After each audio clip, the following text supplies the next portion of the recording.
Welcome to our podcast series, What We Want and Why. Time to Rise. I'm Nyla Chaudhry, co-founder of Pillars for Dignity. With me is Farah M. Ahmed, who serves as president and co-founder of Pillars for Dignity. P4D is a nonprofit serving underrepresented, underserved women and girls of the community who face social and economic challenges. Our commitment is to create a platform to give them voice, to share their stories, give them dignity, life skill trainings, technology trainings, economic empowerment through our Lotus Credit programs. In our podcast, we'll cover honest, encouraging, candid stories by these women and girls addressing social issues, domestic violence, and partner abuse. Thoughtful discussions, inspiration, and solution about resilience, dignity, and empowerment. The world economy, equity, diversity, and inclusion cannot succeed until there's full participation of women. During the pandemic, the domestic abuse globally has increased to 300%, and the worst hit are women and girls. When a woman is financially independent, she has the ability to live life on her own terms with dignity. We will bring you change makers and sheroes who'll share their stories, especially the ones of trial and triumph. With this, I hand over to my co-host Farah to introduce our speaker and ask few questions. Farah, the platform is yours. Thank you, Nyla. So graceful as always and eloquent. I really appreciate the introduction to Pillars for Dignity. And with that, without any further ado, I wanted to give a warm welcome to Ambika Sanjana. Ambika, we're humbled and honored and really appreciate your courage, your strength, your grace and dignity. Everything that you stand for and what you've been through. And we really appreciate the fact that you're using this platform, our podcast, What We Want and Why, the first time that you're sharing your personal story with anyone. So we really salute you and thank you for that. I know it's not an easy thing to do. And at any point, if you feel you need to stop or, any sensitivities, we're more than happy to kind of, take a pause. So don't hesitate to say that. So with that, just a quick intro about Ambika. Ambika is a force to be reckoned with. She is an international powerhouse, a celebrity stylist based in not just Mumbai, India, but Los Angeles here on the West Coast. She comes to us with much adversity that she's overcome, which I'm going to give her an opportunity to speak about that. And her family background, her cultural heritage from India has formed the fabric of her inspiration, her design, which is fashion, which as a celebrity stylist. And, with that, I'm going to sort of go into a couple of questions, Ambika, about your journey, about your story. And again, really appreciate you sharing that with us for the first time. So the first question really is to have you share a little bit about your story, about your personal story and journey with us, and what you foresaw as hitting rock bottom. How has that reshaped your life? First of all, I just want to say thank you so much to both of you for having me here today. I really appreciate it. I'm blessed to know Nyla's daughter, Tanzila, and this all stemmed from me just sharing with her in a very personal moment on something that happened in my personal life, in my past relationship. And we just got really close and shared our stories, which brought us to this point today, where it's taken a lot of strength and courage for me to be able to actually come out and talk about the things that I've been through or I've been healing from in the past 4 years. But I do believe that it's really important, and I do recognize the importance of sharing with other women how it might help their journey. I was in a relationship for 8 years with somebody I was very much in love with. When we met, I was really young. He had 2 kids when I met him. They were 2 and 3. And we started dating, and I just really love the fact that he was a single dad, because I was raised by a single dad. So I just identified a lot and I respected him for that. And I thought it was a strength and power. And my family was really against the relationship because he was an Indian and he had kids, you know, from different relationships. And so we started dating. I soon started realizing he was very controlling, but we were already into it for many years. And I actually kind of like fought with my family to be with this person because I'm like, I'm in love. This is my family. Like, I love him so much. And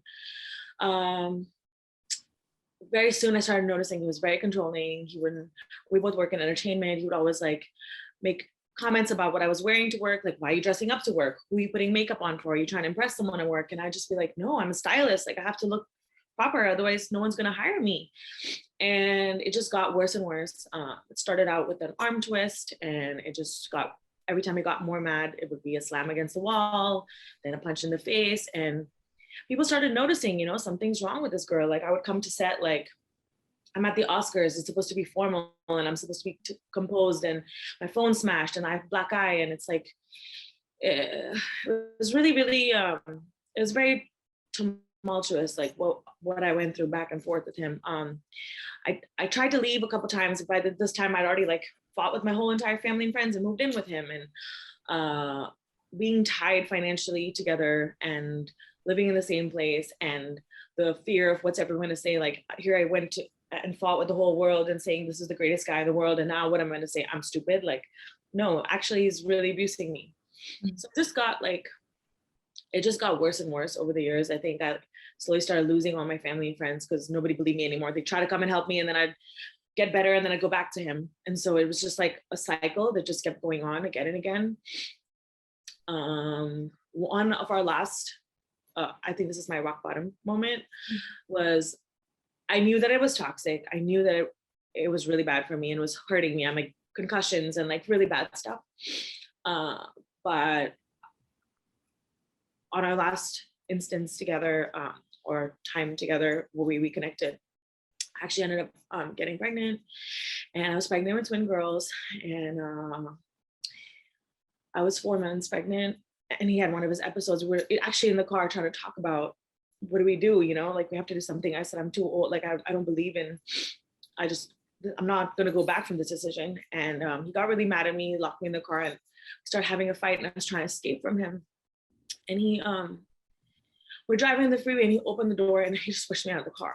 So I actually lost the kids, and I split my head open, and I got really badly hurt. But that moment when I was standing there with like this blood coming down my head, I was just like, this can't be love. Like, there's no way.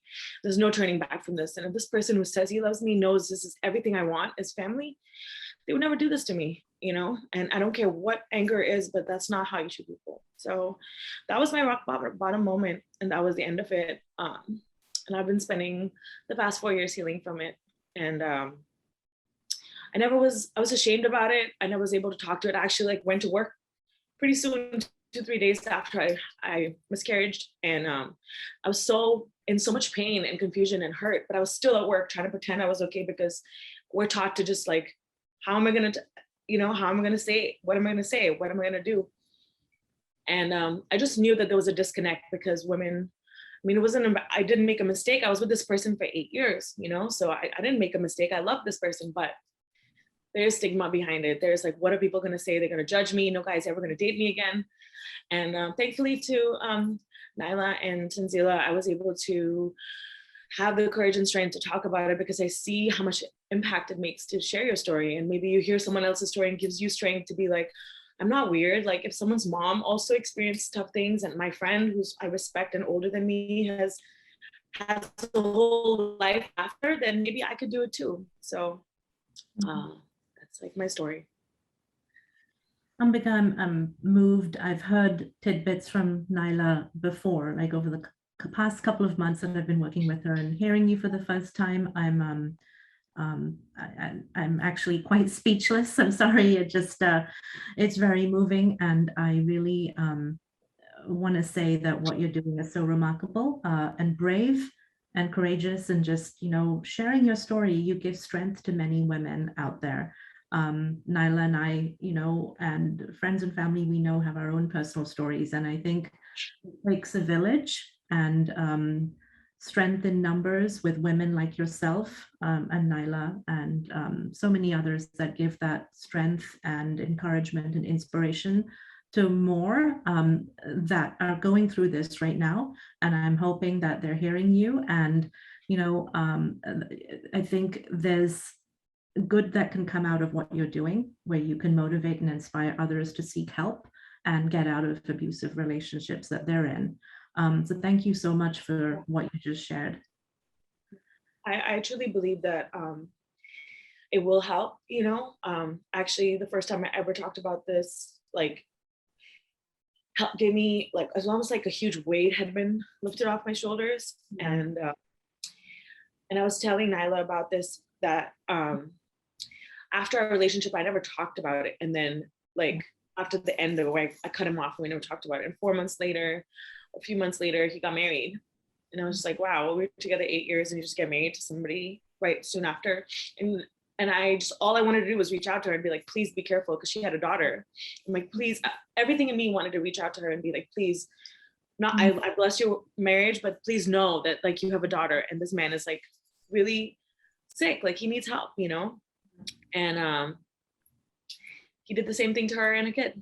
I found out through the grapevine, but it was just like, if I had spoken up, if I'd said something to her, maybe I could have saved her in that situation. You know what I mean? But that kind of like was a trigger for me to know that maybe that's, of course, that's my past. It's none of my business. But like moving forward, if I can help other women just learn and know the things that can maybe help them, to give them the strength.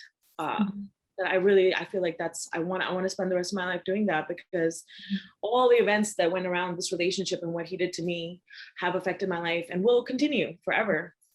I just saw him a few days ago on the freeway. I had a complete panic meltdown. It was the first time I'd seen him in 4 years.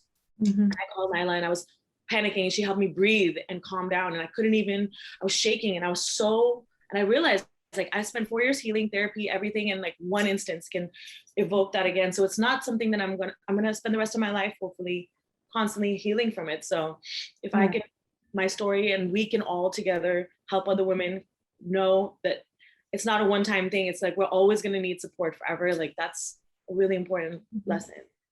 Absolutely, it's lessons learned, and I think hindsight 2020, we do learn from the past, and it makes us stronger and better as individuals, I think. And you touched, actually, it's a good segue to the second question, Ambika. You touched on social stigma, and that stigma is so strong, especially in some cultures and South Asian culture, and what other people perceive and feel and assume, right? A lot of assumptions. So that stigma that you faced being in an abusive relationship from your family and friends, and how they sort of isolated you and sort of judged you, I'd like you to share a little bit about that. And then that leads to sort of like a subset question, but what dignity means to you and how it kind of related to how you overcame your adversity and the challenges that you faced, and your journey towards healing, moving forward with grace and resilience. So I'll sort of let you answer that. I definitely think that the South Asian community, well, especially Indian community, it's like, it's such a polarity, right? It's also like such a contradiction, because it's like, it's a known fact that so many women deal with physical abuse, mental abuse, like whether it's from your in-laws or like from your husband. But we're taught to like, don't say anything, just be quiet. Like, what are people gonna say? Like, I was thinking about this the other day. I'm like, generationally, we've been in abusive relationships. Mm-hmm. My grandmother used to get super beat up by my grandfather. They lived in a colony in Bombay. Everyone knew and heard and saw it, but no one said anything. You know what I mean? And she had 4 daughters, and like that was continued into their relationships or whatever. And like my mom was, you know what I mean? Like every relationship, there's been a certain level of things that we accept. Not to say that, I'm not saying, it's just, I think that we're so trained as women to not say anything, because what is everyone else going to say, that we just internalize and we feel like our feelings are not as valid as what society is going to say. But I feel like that's like such a contradiction, because if society was really protecting us, they should really say something to the person about abusing us, and that's not okay, or teach us to stand up and not accept that type of behavior. So I think that there are definitely not enough resources. I think maybe now in India, things are changing a little bit where women are getting a little more financially independent. There's jobs opened up, the younger generation, women are all educated more. So it's a little bit easier, but I definitely know that the financial dependence that women have in my culture, at least, determines like the amount of like, how much can you stand up? Like, I don't have anywhere. I've been in a situation where we lived together and we had the same money and everything was joined. So I'm an educated woman. I could have left, but there was so much intertwining that even living in LA in a modern day where I had so many more resources than say a lady in a village in India, and I still couldn't do it.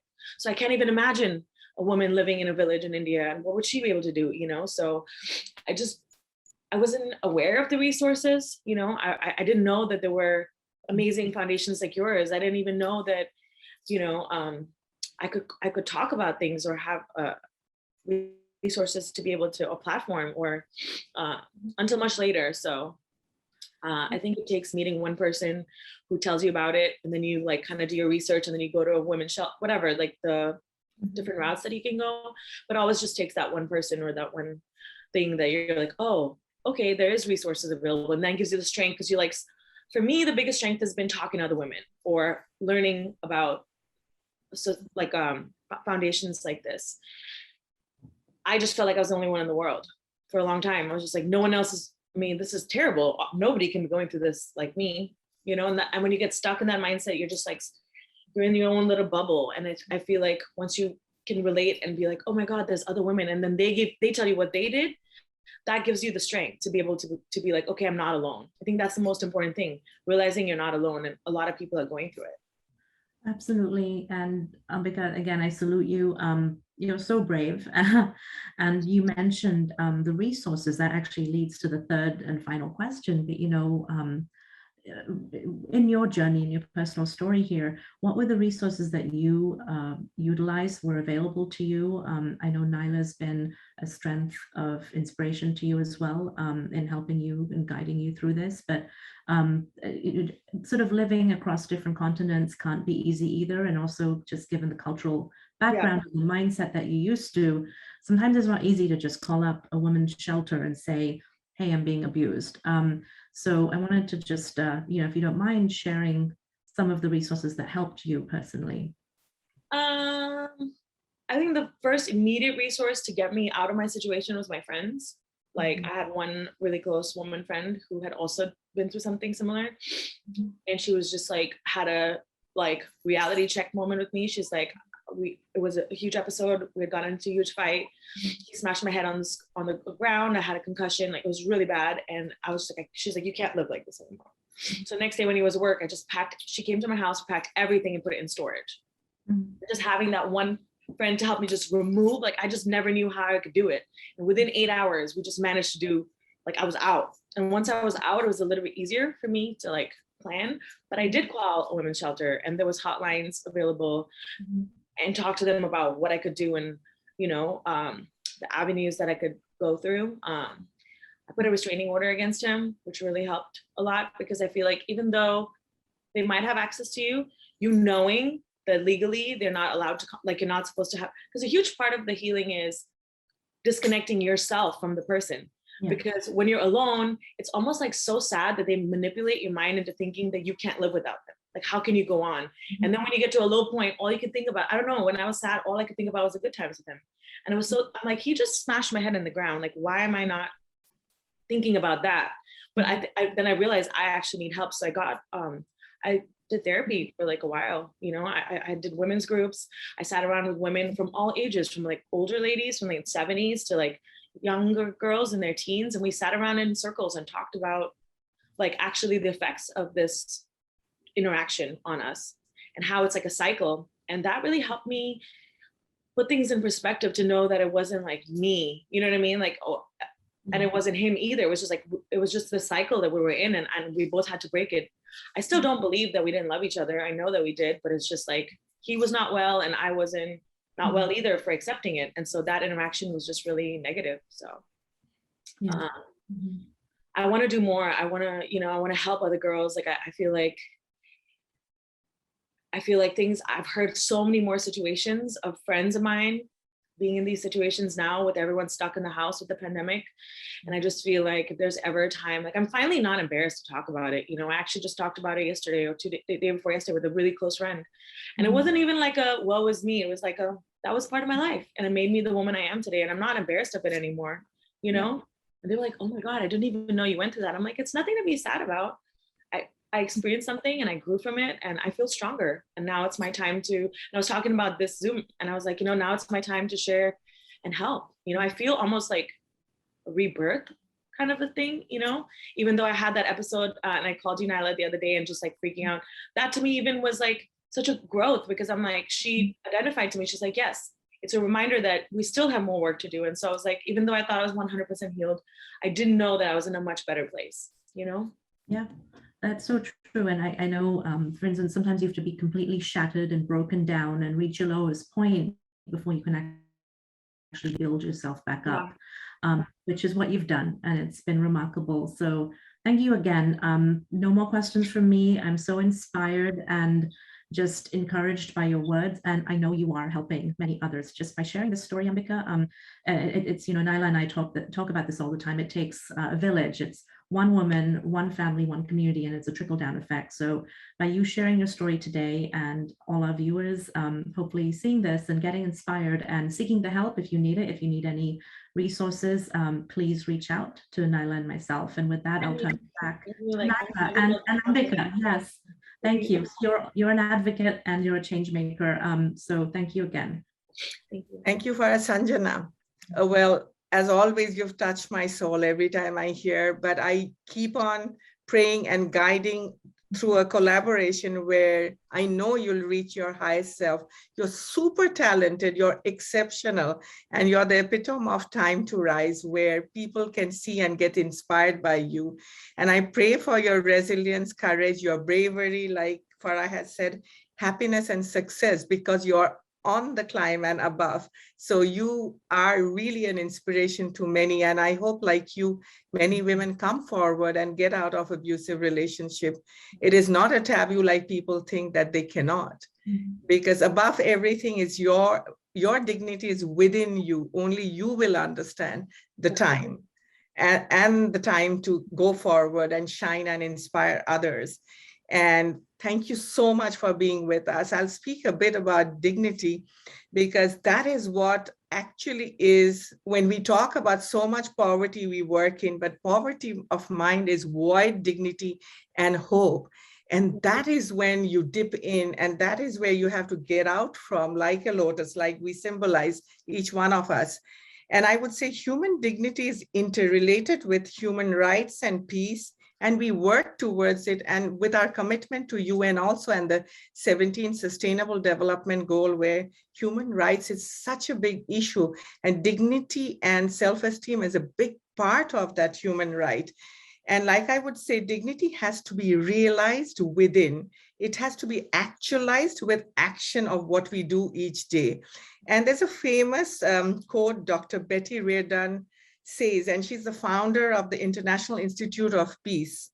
She says that as human beings, we are endowed with dignity, which at its essence means that we are worthy of life, we are worthy of respect, and we are responsible to give dignity, respect, and affirm life in return.